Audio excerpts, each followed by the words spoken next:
ছাত্রলীগ করায় ছেলেকে ত্যায্য করলেন বাবা। এরকম একটি হৃদয় বিদারক ঘটনা ঘটেছে ঝিনাইদহে। বাংলাদেশের ঐতিহ্যবাহী রাজনৈতিক দল বাংলাদেশ আওয়ামী লীগ, তাদেরই ভ্রাতৃপ্রতিম একটি সংগঠন হচ্ছে ছাত্রলীগ। সেই ছাত্রলীগ করার অপরাধে নিজের আপন ছেলেকে ত্যায্য করেছেন এক বাবা। এরকম একটি খবর প্রকাশিত হয়েছে ঢাকা টাইমসে। চলুন দেখি খবরটির বিস্তারিত কি লিখেছে। খবরটি বিস্তারিত বলছে, নিষিদ্ধ ঘোষিত সংগঠন ছাত্রলীগের রাজনীতিতে সক্রিয় থাকার অভিযোগে নিজের সন্তানকে ত্যায্য ঘোষণা করেছেন মোহাম্মদ আবু জাফর, বয়স 48। সোমবার 2 মার্চ ঝিনাইদহ জেলা নোটারি পাবলিক কার্যালয়ে এক হলফনামার মাধ্যমে ছেলে নাহিদ হাসান সবুজকে, বয়স 24, ত্যায্য ঘোষণা করেন আবু জাফর। পারিবারিক ও হলফনামা সূত্রে জানা গেছে, ঝিনাইদহ সদর উপজেলার পোড়াহাটি ইউনিয়নের আড়ুয়াকান্দি গ্রামের ব্যবসায়ী আবু জাফর তার ছেলে মোহাম্মদ নাহিদ হাসান সবুজের সঙ্গে সব ধরনের সম্পর্ক ছিন্ন করেছেন। নাহিদ হাসান সবুজ ঝিনাইদহ সরকারি কেশবচন্দ্র কেসি কলেজ শাখা ছাত্রলীগের যুগ্ম সাধারণ সম্পাদক হিসেবে দায়িত্ব পালন করছিলেন বলে জানা গেছে। হলফনামায় আবু জাফর উল্লেখ করেন, তার ছেলে দীর্ঘদিন ধরে অবাধ্য আচরণ ও উশৃঙ্খল জীবনযাপনে লিপ্ত। তিনি পরিবারের সঙ্গে বসবাস না করে নিজের সিদ্ধান্তে আলাদা থাকছেন। গত 5 আগস্টের পর ছাত্রলীগ নিষিদ্ধ হওয়া সত্ত্বেও সবুজ সংগঠনের বিভিন্ন কার্যক্রমে সক্রিয় রয়েছেন।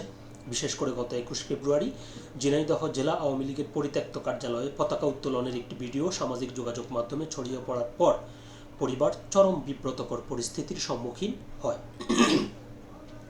ছেলের এমন কর্মকাণ্ডে ক্ষোভ প্রকাশ করে আবু জাফর বলেন, আমি চাই না আমার সন্তান দেশের আইন ও নীতিমালার পরিপন্থী কোনো কাজে যুক্ত থাকুক। বারবার সতর্ক করার পরও সে নিজের পথ পরিবর্তন করেনি, তাই বাধ্য হয়েই আমাকে এই কঠিন সিদ্ধান্ত নিতে হয়েছে। হলফনামায় স্পষ্টভাবে জানানো হয়েছে, এখন থেকে সবুজের কোনো আয় রোজগার, দায় দেনা বা ব্যক্তিগত কোনো কর্মকাণ্ডের দায়ভার তার বাবা কিংবা পরিবারের অন্য কোনো সদস্য বহন করবেন না। আইনি প্রক্রিয়াটি সম্পন্ন করেছেন ঝিনাইদহ জেলা জজ কোর্টের আইনজীবী মোহাম্মদ সাদাতুর রহমান হাদি। এ বিষয়ে বক্তব্য জানতে নাহিদ হাসান সবুজের মুঠোফোনে একাধিকবার যোগাযোগের চেষ্টা করে হলেও তার নম্বরটি বন্ধ পাওয়া গেছে। মূল প্রতিবেদনটি এ পর্যন্তই ছিল। এটি অবশ্যই একটি খারাপ খবর। বাবা এবং ছেলের সাথে যে সম্পর্ক, এটি কখনো একটি সংগঠনের কারণে সেটি ছিন্ন হয়ে যাবে, এটি ভালো কিছু সমাজের জন্য বয়ে আনে না। এটি খুবই খারাপ একটি খবর। এখন প্রশ্ন হচ্ছে যে রাজনীতির জন্য নাহিদ, তার বাবা তাকে ত্যায্য করেছেন, পরিবারের সাথে সম্পর্ক ছিন্ন করেছেন, সেই রাজনীতি কোন পথে আছে? এই যে এমন একটা রাজনৈতিক সংগঠন, বাংলাদেশের বৃহৎ অন্যতম রাজনৈতিক দল বাংলাদেশ আওয়ামী লীগ, কিন্তু গত 17 বছরে তাদের যে ফ্যাসিস্ট যে তকমা তারা পেয়েছে এবং তাদের হাই কমান্ড বলতে গেলে দেশের বাইরে কিংবা পলাতক অবস্থায় রয়েছে।